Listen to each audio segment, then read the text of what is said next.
thank you so much for having me today. I've enjoyed the MLSummit when it was back at Virtual. I've learned so much from it. And so to be a part and be speaking today is an incredible honor. And so I'm going to go really quickly. I talk long and slow, so I'm going to really put the pressure on myself to go as fast as I can to give you as much information and support you in your classrooms as much as possible. So as Katie said, I'm Pamela Broussard. If you want to get a hold of me, I have a webpage called Leading ELLs, a Facebook group called Leading ELLs. I'm on Twitter at Leading ELLs, and I have a Gmail at Leading ELLs. So if you can remember that, the Leading ELLs, you can probably find me somewhere. So these are PDs that I currently offer. So if any of these you need to know more about, you can go to the bit.ly here, PD by PB, and you can get more information. Of course, it's also on my website. So today we're going to be talking about social and cultural capital and why. We're going to answer a couple of questions. What is it? Why I don't know how to get my phone to be quiet. What is it, why we should be talking about it, and how you can build it. Now, I know that when you go to a session, you're like, okay, what do I do Monday morning? We are wanting right away to get deep into it. I love theory and I love research. So I'm not going to give you, I won't give you a lot of time on that because I know you want the hands-on, what can I do Monday morning? But if you'll give me 3 minutes, I'm going to cover some of those things, a little bit of the background of how this all got started for me, and then I will jump into the Monday morning to-do list. So sociologist Pierre Bourdieu started the term social capital, and it's the concept that you gain financially by who you know, and the opportunities and resources that they can connect you to.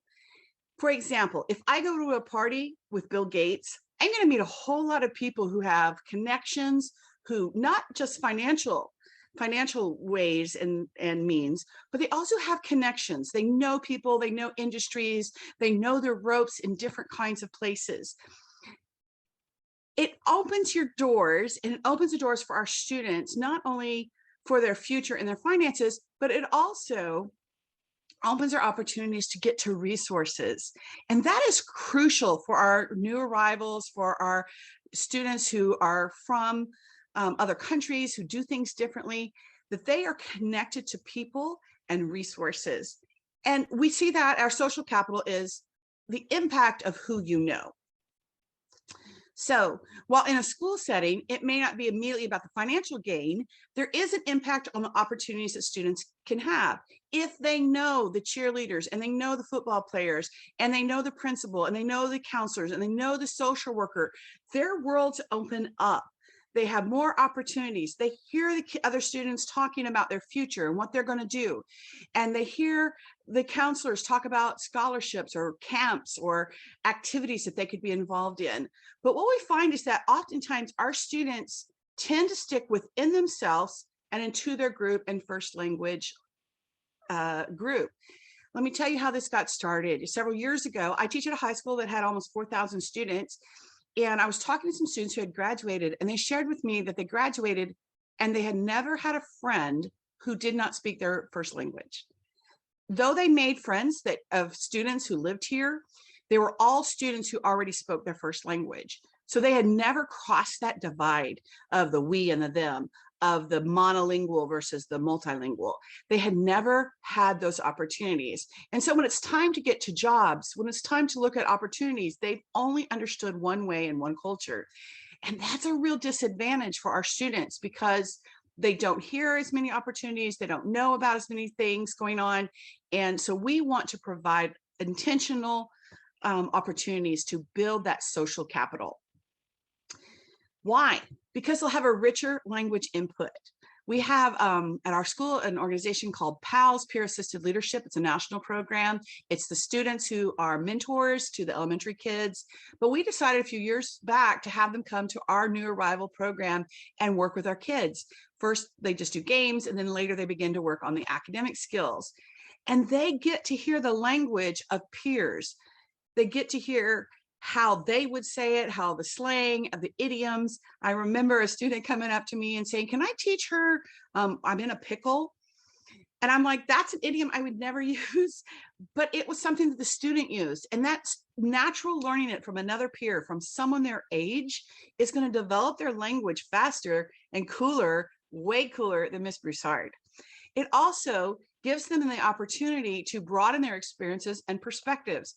If they are on a Science Olympiad team and they get to travel, they're going to get out of those apartment complexes. They're going to see more things in the city. They're going to be exposed to different kinds of people, and that will open doors for them in their future. And it also gives them, like I said, they get to hear how other students, other cultures, other people plan for their future, which is different in each culture. And we'll talk a little bit more about that. So do your students, and now I teach high school, so some of my references will be high school, but this goes back to middle and elementary as well. Do your students know the top students in your school? Do they know the athletes or the theater kids or the Science Olympiad? Do they know book club members and student council members? Typically, when we have students in our school, they tend, because of the language barriers, to not meet these students. Our students tend to kind of travel together in some of the same classes. They don't have enough language maybe to join some of these things yet. And so they miss time building these relationships, building these vocabulary, learning about these opportunities. And I honestly thought it happened just organically. But what we found is that it actually needs to happen from intentional moves. I'll steal that from Nancy. Some intentional steps that you can take to connect kids and connect them to the leaders in your school. Do your kids know administrators? Do they know the counselors, the attendance clerks? Do they know the librarian? And when I say know them by name. Are they able to see them eye to eye, shake their hands, talk to them, ask questions?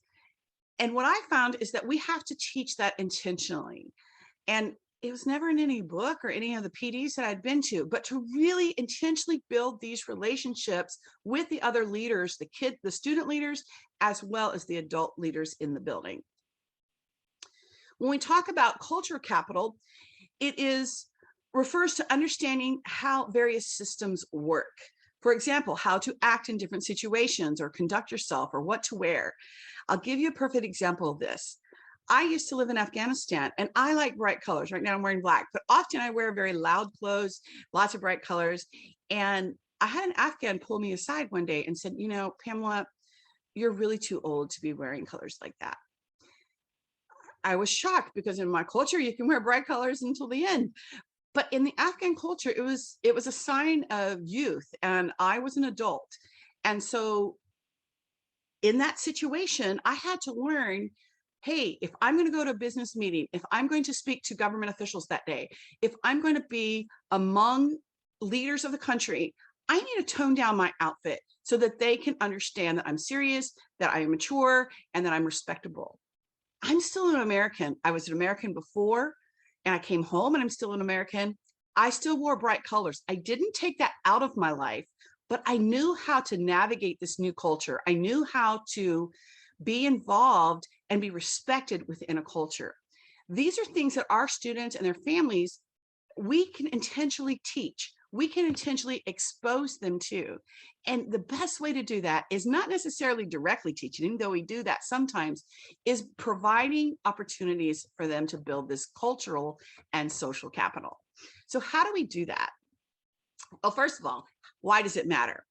When our students' cultural capital has grown, it is easier for them to navigate among cultures. It's easier for them to be bridge builders between cultures.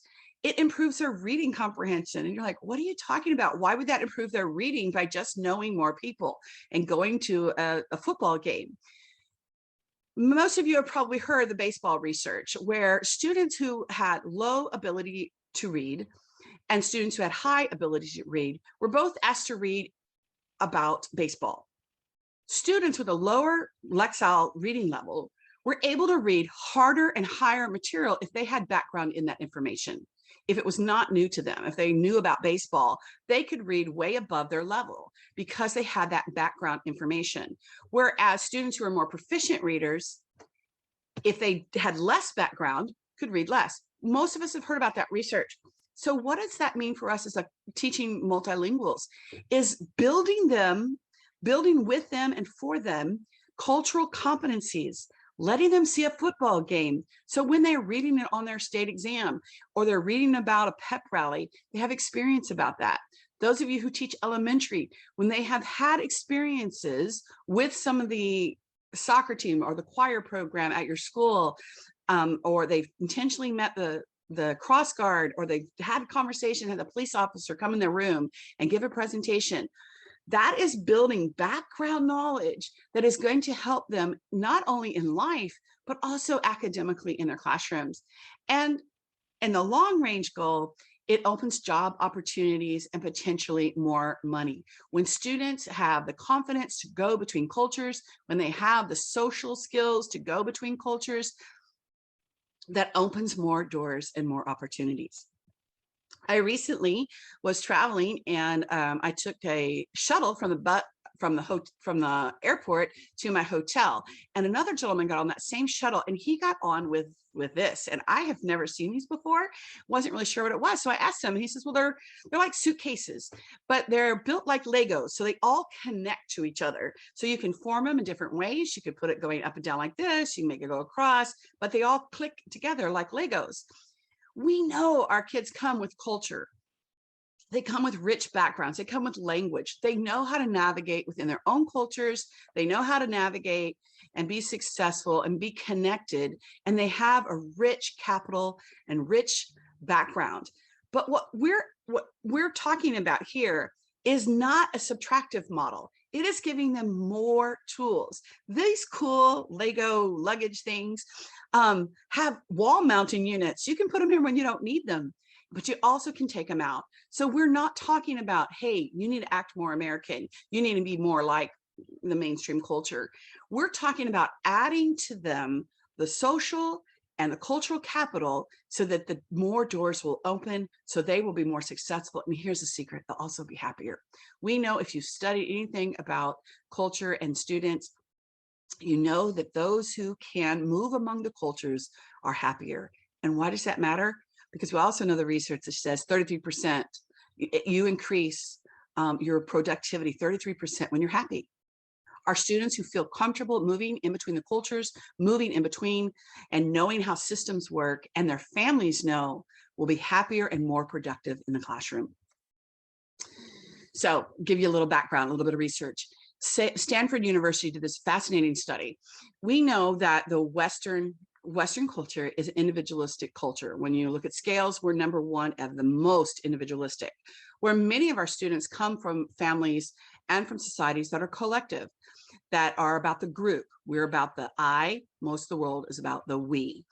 And so when you take people who are from the Western culture, and we are very independent, what do we value? We value passion and excitement. And we say that's ideal. And we say things like follow your dreams and you can be all you can be and go for it. And you're only one young and find what you love and you'll never work again. And these kinds of things. And so when someone from a Western or individualistic culture looks at these two applicants for a job, for a scholarship, for a leadership position, they look at these two applicants and they pick A. A is better than B. They make a judgment that A is better than B because this is something that we value here. And then if they are a better person, then we choose to give them an opportunity. We give them the job, we give them the scholarship, we give them a leadership role because they have something that we see within the Western culture, the individual culture, as something we value. And so they have more opportunities for getting money, for getting jobs, for getting positions. But take an East Asian culture, same thing, but they come with they come to the situation in a different way. Calm and balance are ideal. They work as a group. What's best for the group? Don't rock the boat. How do we all go forward together? And so they will look at these same applicants and they'll say, B is better than A. And they found this over and over again. Then you go, if B is better than A, then this is who should get the scholarship. This is who should get the job because they are calm and they are balanced. We're not worried about them being crazy. We're not worried about them being unstable. Understanding cultural differences opens and closes doors. Understanding that there are different ways to view. These pictures are exactly the same. It's the same person. The only difference you're going to see, and this one is a smile and this one is a more somber face or more serious face. Digitally, they change just the mouths. This research, and there's lots of research about this, understanding how to navigate cultures, not giving up yours, but knowing how to act and to move among them. So when we think about our vision for our L's and for our multilingual learners, we often think about them at the beginning of their road, and we want to give them lots of language, and we want to give them Head Start and bilingual programs and parent participation, and we do a lot to invest in the beginning. Or we think at the end, where are they going to go? How are they going to get to graduation and college and career? What will they be when they grow up? But what I found, and what we have found at our school, is in the middle, they often get lost. That's where we see this brilliant student that you have in 5th grade who you knew was going to like take over the world. They were smart. They had it together, but they didn't have the cultural and the social learning to get to the end. And so what we see often in high school is they fall right before the finish line. What does that look like? That looks like a student who has gone to school. They've done what we've asked them to do. They've gone to their classes. They've passed their classes. And what happened to me one day, I was walking down the hall and I saw one of these seniors and I said, hey, what are you doing next? You know, it's May. Are you, you're going to graduate? Are you going to trade school? What are you doing? And he goes, well, I think I'll go to college. I'm like, well, do you know, what college are you going to? He goes, I don't really know. I said, well, have you applied anywhere? No. Have you applied for financial aid? No. And I asked all these questions, and I'm like, have you taken any of the SATs or any of the college entrance for exams or the ASVAB or any of that? And they're like, no. That student is going to graduate and he is going to be stuck economically because he's going to have to get low wage jobs because he didn't have the training while in high school. He didn't get any certificates for work during high school, like cosmetology or auto tech or any of those kinds of things. He didn't know the way to get to university. And so we see that our kids will get stuck economically in systems that aren't favorable to them and will hurt them long term. So how do we build this? How do we help them? Well, let's do that.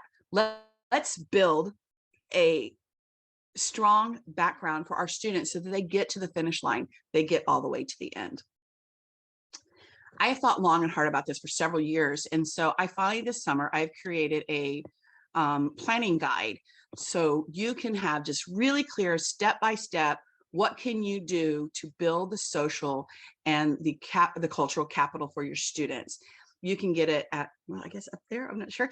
You can get it here at this link. You just sign it up and I will send it to you. And I'll give this at the end of the session. But you have tangible pages. I suggest that you print them, or if you like to do it online, you can do it there too. I have an electronic version and you can just fill it out. So that's your hands-on Monday morning things you can do. So let's go through that a little bit. First of all, we have to increase access to the social opportunities within our schools. We need to build those capitals even before our students arrive in the class. How do we build that social capital? I'm going to use these 3 colors throughout the rest of this presentation: social capital, culture capital, and the green culture capital means it has a financial impact. So first of all, how do our students get help? Work through this. Have the answers to these kinds of questions already answered. Now, if you've been in your school district for a long time, you're like, oh yeah, I got that automatically.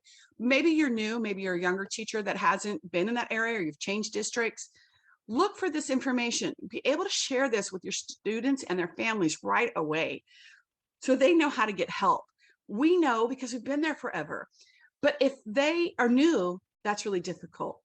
Right now, my mom and dad are 83 years old and they are needing some assistance as they're aging. And navigating those systems is really new and it's challenging. And this is my language and my culture, but knowing who to call, how do you set up Meals on Wheels? What are the opportunities? How do you get a handicap parking sticker? Like all of these kinds of things are all new to me. They're frustrating. It takes a lot of energy and effort. I wish it was all this clear. And I finally just reached out to somebody who I thought would know the answer. And they gave me a whole list and it saved me so much time because I had all those resources. We can build this for our students. On here, I also have religious organizations. And I just want to say a little word about that.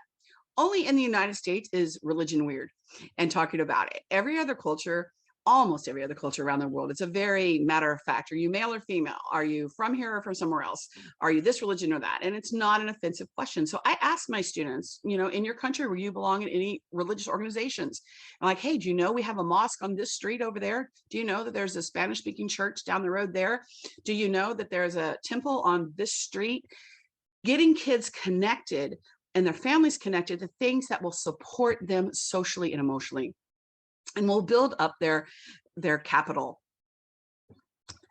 Now, phone companies, electric companies, gas, do you know where to get a cash a check? Who does it the cheapest in your area? Where's the closest Western Union? Now, where do you buy stamps? In the United States, most of us buy it at the grocery store. That's not normal around the world. But explaining those things, having these kinds of guides that you can give your parents and your families right away, or talk to them right away, so that they don't have the stress of trying to figure all that out. And places where to buy halal food, or the cheapest place to buy food in your area. And you can just plan this out, share this with your families, and help build their capital. You can build it once they arrive. And we do this very intentionally at my school. I think Tammy Baggett, who's our biology teacher, is on here, and my whole team, and we work together to do these kinds of things so that our students have these resources and this available. We want our kids to identify, this is my culture, I am part of this culture here. So how do we do that? We take photos of them where in front of the marquee, or in front of the logos, or school buses, or sculptures, or things that would make them identify with, this is my place, this is my group. Give them copies of those photos, even if it's a printed off of a black and white printer, if that's all you can do. But if you can take them and get them actual photos, even better. So they begin to see themselves, this is my culture, I'm a part of this school culture. School district paraphernalia. Traditional needs. If you're in elementary school and you know you have Dr. Seuss Day every year, can your new arrivals, can your new immigrants participate in that? Do they have red and white socks or a hat? Maybe not. At our school, we have hat day, crazy sock days, different things like that. And we want to prepare so our kids can participate in those kinds of things. They can be part of that school culture. One of the things I do is I just put that need out on Facebook, and I would say the maximum time it ever takes is an hour, because my friends are really generous, and they will say, hey, I've got socks, or I've got this, or my kid's done with elementary, and I've got some things I can donate, and we can get donations. Other things have taken a little bit more time, like homecoming moms, which I'll talk about in just a minute. But building this capital where I am a part of these things. Also, social capital of having the cheerleaders, if you're in a high school or middle school, come in and teach a cheer to your multilinguals. Get the short ones that are repetitive. So when the kids are involved in activities, like, I know how to do that, I know that cheer. Have the school choir come and teach the school song. Police officers come to your classroom. At the high school level, we have the police officers come and we do a presentation on what to do if you get stopped. What do you do if you don't have papers and you get stopped? But at the elementary, it's just policeman is your friend, firefighter is your friend. And the really exciting thing is now with Zoom, we can invite these people in without them even being live. So we've had different people come into our classroom through a Zoom that we normally wouldn't have the time for, or they're at work. We've had lawyers call us in when we were doing the Constitution, and we're talking about the judicial branch. We've had successful people who came in the United States, they were new and are now working in fields that our kids were interested in, come in through a Zoom and have discussions, ways that they can connect to people and build their capital of who they know and what they know. We'll talk about that again in a minute with the leaders. Things to watch. I did a professional development in Ferris, Texas, and their elementary was here and their high school is here and their middle school is here. And you could literally just walk across the highway. So what if that high school students walked over to the elementary and sang, or they did a performance, or they zoomed in to a band rehearsal? Connecting those, giving the vision for our students of what's out there, what they could do in the future. And we'll talk in a minute about why that is so important. And then the last thing you can do and help them to belong is, I belong to this culture, is making sure that they know what certificates they can earn in high school. Can they get AutoCAD? Can they become learn cosmetology? Can they become an electrician? Can they become a welder? And most high schools have some sort of those kinds of programs. Elementary teachers like, well, how does that impact us? When you're talking in your classroom and you're doing jobs, talk about trades and say, you can learn this in our school and you don't even have to go to university if you don't want to. Here are opportunities. Here are opportunities of things you can do in high school and get them started. Middle school. When I was going from middle school to high school, I thought you just picked electives that you thought were fun.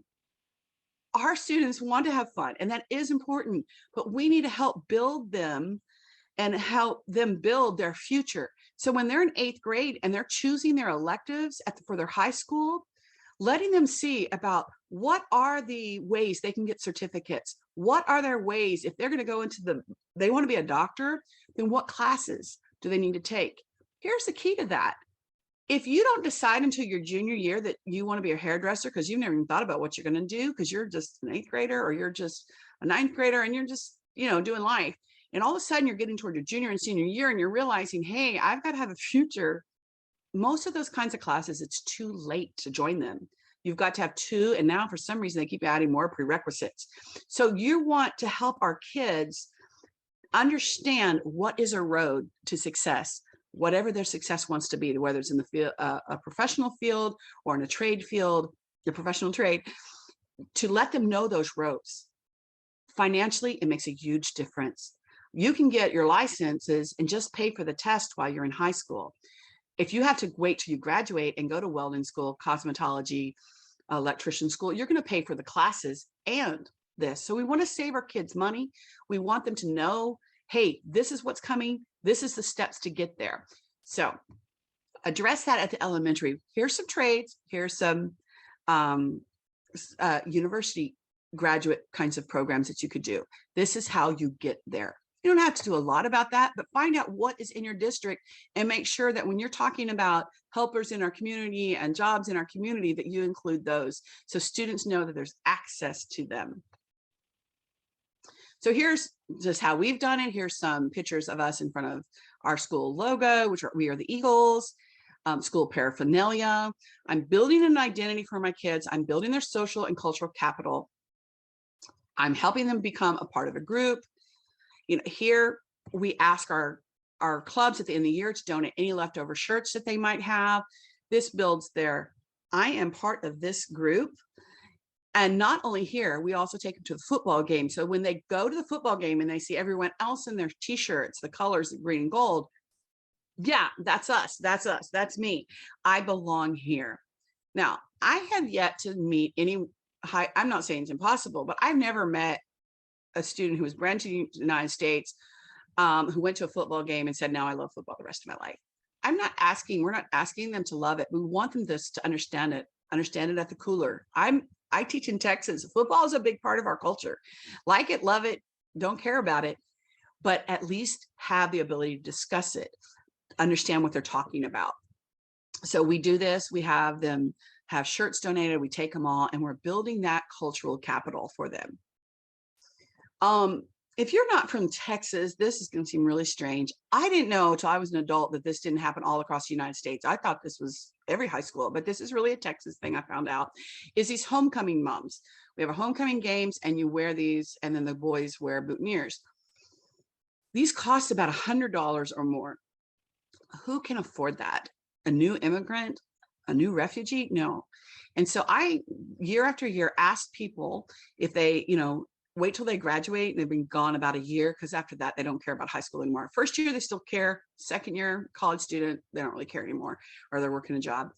ask if they'd be willing to donate. Or if you have friends or you have a women's club or someone who'd be willing to make these. It took 3 years to gather enough for a whole class, but now I have a whole class full of these and a whole class set.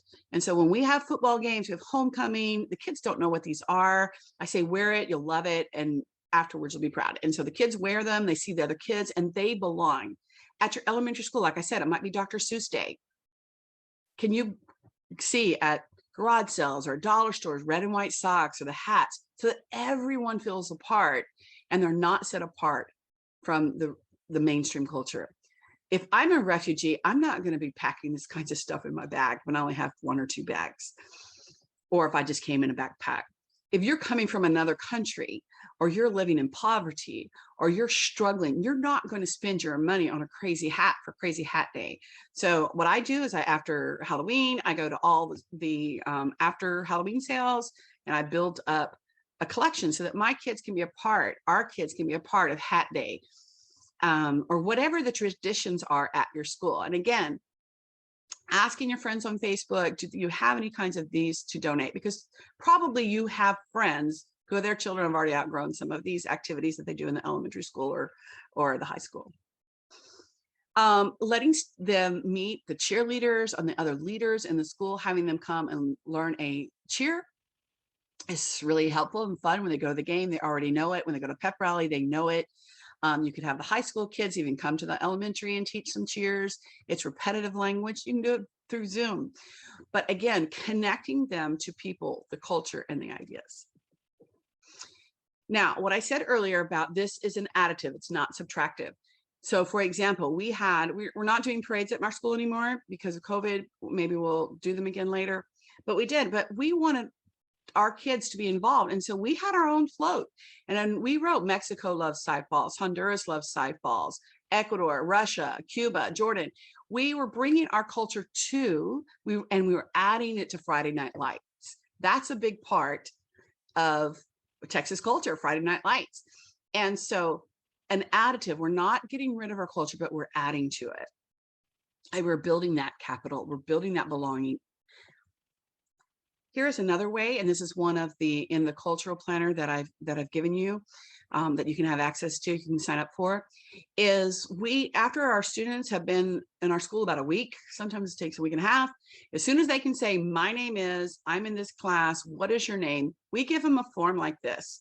We have all the pictures of the adults in the room, adults at the school that are leaders, and we have principal and counselors and a coach and registrars and people like that. And we ask our kids to go meet them and say this, hi, my name is, I'm in this class, what's your name and what is your title? And so the kids will take notes here underneath each teacher or counselor's name and photo. Why is that important?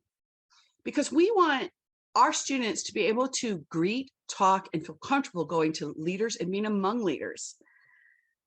One thing is super heartbreaking to me. In Houston, we have a lot of day laborers, and I can run to a store, a 7-Eleven, or those kinds of places, and you'll see them and they look down, and it breaks my heart because I know those guys are busting their tail to provide for their family. They work so hard in hard conditions, and I respect them. But a lot of times, not just cultural, don't make eye contact, but also shame or embarrassment or feeling not that they should. And so I want my kids to feel that way. I want them to feel that they can talk to anybody, see anybody. So at the beginning of the year, we have them meet the leaders in the school. And at the end of the year, we have them go up and talk to the superintendent at our big celebration, introduce themselves. By the end of the year, our students have shaken hands and spoken to and introduced themselves over and over and over. That's important for a job interview. That's important for a scholarship. That's important when they need to speak and get things done in the community. So building in that capital, that cultural capital that they will be able to use for the rest of their life. So as teachers, you are gold diggers. You are looking for the treasure within each of your students. And one of the things I love is that my team has now been doing this for so many years that it's just awesome. You know, the biology teacher says, hey, did you notice so-and-so's really good at this? And da, da, da. And she does a lot to connect our kids to different athletic programs and different higher level classes that they need and different things like that. We're always looking for the treasure within each of our students. So how can you build the social and cultural capital at your school for your students? Because they come here and they add value. They come with skills and talents that are within them, and make it your just driving passion to figure out what that is. I had a student this past year that was difficult. I would say probably one of the most difficult students I've had in 35 years. Finding her natural ability and talent and ways to use that, when every day she was very aggressive and difficult to deal with, but working hard until you can find it, magnify it, and let them use it. So, but how does that happen? How do we make that work? Well, what we'd find is that our kids would tell us about 4 months in, oh, I want to be on this team or that team. And they had no idea that the tryouts for that was at the beginning of the year or was last summer. Find out, when are the tryout dates for all of your athletic programs, for your the arts? When do they have contests or talent shows or theater productions? Give your students time in advance to prepare. And who's the contact person? How do you get a physical? Where's our places around our school to get them? What our students sometimes don't understand is that that's non-negotiable. If they don't have a physical, they can't join the team. If they want to join the soccer team after they've gotten confidence in their English, it's too late. They've already had tryouts, and we don't change that. Helping the students understand how to get connected to these things. And I finally this summer, I sent out an email to all these coaches. It's like, when is tryouts for the different events? Because I don't know. I'm not an expert in those kinds of things. If your school has art contests in Houston, there's a big rodeo. There's a rodeo art contest. The rodeo is in February every year. So I remember going to the art teacher saying, hey, I'd like my kids to participate in that competition. I didn't know that for the February rodeo, they turned in all the artwork in October. So my kids who had all this great talent in art, they would never have that opportunity. Well, how does that cultural capital translate to money? Because there's scholarships involved. Here's something I need elementary and middle school teachers to really grab onto. By the time students are in high school, most of the sports and most of the arts, you cannot join unless you're good. So what happens? Here is a big cultural bump. In the United States, we have school and other things that we add along with school in order to get into college and get scholarships. Most other countries around the world, school is school. You go, you make your class, you do your classes, and come home. That isn't how it works in the United States. If you want to get some of those scholarships, if you want to get into the university, they need to see that you've done these things and that you know how to do it.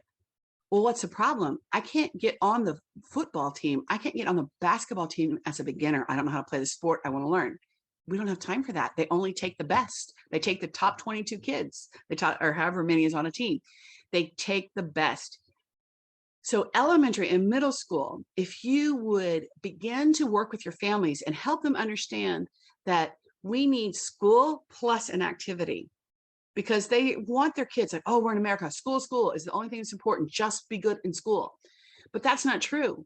If they want to graduate and get scholarships, they want to go to university, even if they're not the best at that sport, school, universities and scholarships want to see that they've done these things. And again, they can't do them as a beginner in high school. So explain to your parents, it's really good to have your kids involved in soccer or in music lessons, and find ways to make that happen for your families. Again, you'll be pleasantly surprised if you put out your call on Facebook for anybody have extra this or that, and your friends usually will jump in. Someone can help, but find ways to help students connect with these kinds of things in the middle school and in the elementary school, so they're not rookies by the time they get to high school. Also, giving them to give back, letting them give presentations on traditional dancing or agriculture or fashion design from there, letting them speak in the morning announcements or write something in the newspaper or make art or posters, finding a way that you're going to highlight them so they can see that others can honor them and they can be honored. Pam, I just want to interrupt real quickly to let you know we Yeah. have about 5 minutes left. Wow. Okay. That goes so fast. Everyone is loving the information. It's so wonderful, but we want to be mindful of time. Great. Thank you. I appreciate that. The next step you can do is help the students cross that we-them divide. Who is coming in your classroom and working with your kids? We have peer leadership students who come. You can have student council come. You can have the gifted and talented class, but helping students build relationships with students outside of the bilingual, ESL, multilingual program so that they don't have to start those conversations on their own, and having them come in your classroom. We have them work, we do games, but we also have them work on academics with our students, and we do intercambios with the Spanish classes so that they have met people from all different backgrounds at our school. We also talk to them about giving back in the community. A lot of our kids don't have transportation, so how do we give back?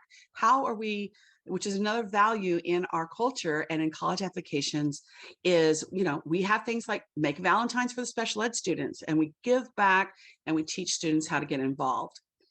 And we also want to create opportunities for these students to become leaders. Friday recess, let your kids organize a craft activity in your classroom, or the game for the day, or the Friday fun day. Give them the opportunity to plan, organize, and do these activities. We have an after school program once a month where our second year students plan activities for first year. They develop as leaders, and then they go on to lead in other organizations within our school and outside of school. Giving them the opportunity to develop the skills to do well at it, to have mistakes at it, and get better at it. You can do that at all levels, elementary, middle, and high school. And here's one of our after school activities. We have presentations, doing public speaking, inviting. When I invite, I just invite the happiest, nicest people in the school. And I said, come to our class and just encourage these guys. And sometimes you can't understand them because they're beginners. And we just say, oh, you did a great job. And we really encourage them, and it builds their confidence. And we have lots of stories about how students have gone on after these events because they gained a lot of confidence in them. And doing presentations. And now we do history presentations and public speaking. And we want to build the capital also for our students' future. And here's a link of all different ways, or part of the planner is having students from different nationalities come and speak in your classroom, or adults from them, or professions. And again, with Zoom, this is a whole lot easier. You can just invite them on Zoom during their lunch break. Our professionals from certain jobs. I've collected 96 different videos and links for successful immigrants. They can see themselves and build the capital. Like, I can do this. This is how to do it. This is the way to do it here. And of course, we know books, and I think we do that really well. But you know, our biology teacher makes our students find famous scientists from their own culture so they can see their culture plus here and how to put those two together, or artists from the different culture. And understanding that what it takes to get to the finish line, so that our students know that it's school plus, and that's not the same in other cultures. How does it matter? It matters financially for scholarships. It matters if they can get into universities and things like that. So we want them to understand this culturally, that they should have school plus one of these or more. To be competitive, high school students need to know that hard classes plus good grades and activities or service hours, and even some of their college exams, is part of our culture. They need to know how to get into clubs and the deadlines, and that's a big one. They need to know how to set up an appointment, and you can do that with your elementary class. Have them write to the counselor, dear counselor, can you come talk to us about bullying? And teaching the high school and middle school, hey, I've got a problem, can I come by? Teaching them how to find those outside sources, how to sign up for sports when the tryouts are, how to get physicals. Let them know what certificate courses are available and college prep courses are available, and provide opportunities for them to see college and career fairs, either virtually or just doing scavenger hunts online. I know that you guys in the elementary sometimes put it outside your door, what college you went to and things like that, building that understanding. And first year that we go to college fair, I said, just get all the freebies. because by the next year, they're ready to ask questions. So that's okay. Continue exposure to these kinds of things that build the capital for our students. Our kids are just as smart or smarter than the kids that were born here, but they don't know the ropes. And if we found that if you don't have an intentional plan of how to get them the ropes, the tools that they need, that they can get to the end and be stuck in low paying jobs and stress because of that, financial issues.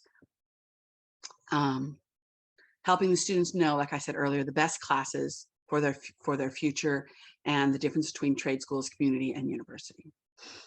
And then the last part is, how do you do financial aid and who's teaching that? We used to do this after state exams. There's those couple of days where just kids are, you don't want to start a new unit.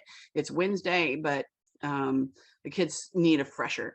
And so just teaching these kind of words, who teaches this vocabulary, and making sure that they know these words so they can fill out the financial aid forms as they take the exams. Our greatest gifts that we can give our students is calling out the good we see in them and bring attention to it, explain the benefits of it, and teach an appreciation of it. And I love this by IREX, is we want them to have meta skills. We want them to have leadership. And we want our students to be networked so that they are ready for jobs. They're ready for adult relationships. They know how to access information. They know how to be included in the community, and they have a voice. They can go to different institutions and know how to react there. And then they have their agency. They have their voice. They know how to serve others. They have that economic self-sufficiency, and they're educated and informed. This is our vision. This is my vision. And I love this from IREX. They know how to get help. We want our students to know the steps to take at each grade level to get to their dreams. There's so much treasure.